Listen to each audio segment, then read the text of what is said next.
Okay, so let's see what we have on day 97. I can't believe it's less than 100 days already.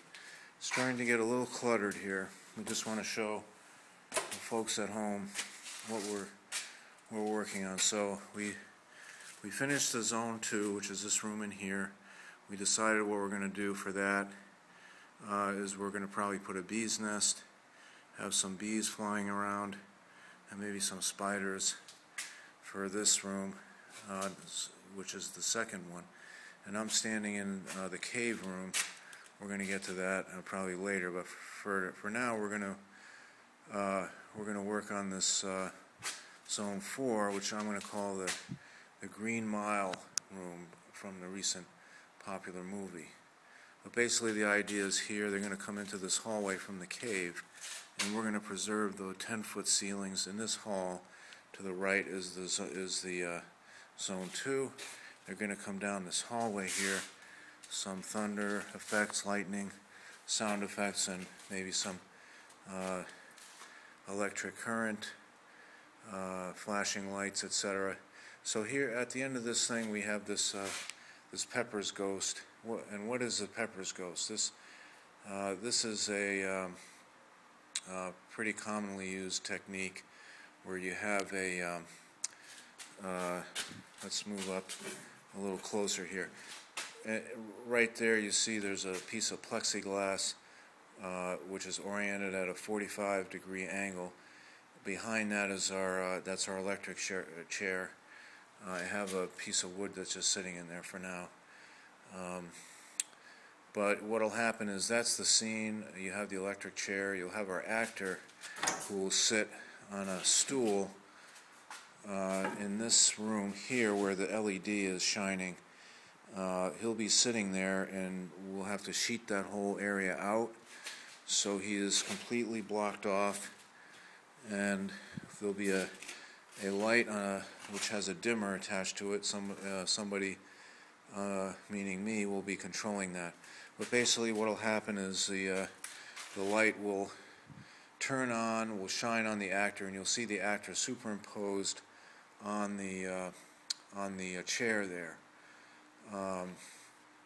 And hopefully it'll come out as good as it does on the DVD. We're going to use a sheet of plexiglass, much safer, lighter weight. Right now I have the plexiglass is suspended from the beams up there because we may need to adjust the height. This is just a temporary setup. Once we really get the position where we want everything, we know exactly where the effects. See, I'm trying to. You can see these distortions will be eliminated once the plexiglass position is firmly established. And with lighting, you should be able to produce an effect that will eliminate any of the defects that you might see on the plexiglass. Now, one of the issues with this effect is you have to have a pretty narrow approach, because if you lean one way or another, you might see more than you want, which will kind of destroy the effect there. So we're going to try this out. So they come down here, and as they approach it, we will dim out the ghost part of the illusion. They turn around this corner here, and they're going to walk down this hall here, which is now framed out. So I have this area which is now lower ceiling, so they come into this area here, and we have right in through here this actor who is our ghost is going to come out in person and scare the guests. We then have a head drop. Ghoul head drop will come right through this area right here, and they will walk into zone 5 through here. And we're thinking of maybe putting a gate here to try to slow down the traffic flow.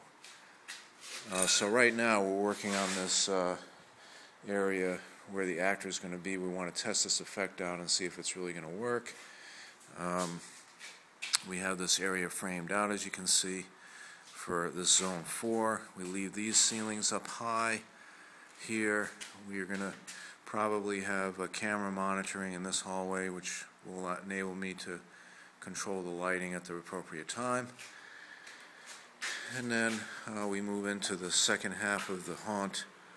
Of course, we still need to work on the cave room, which is will happen hopefully in a few days.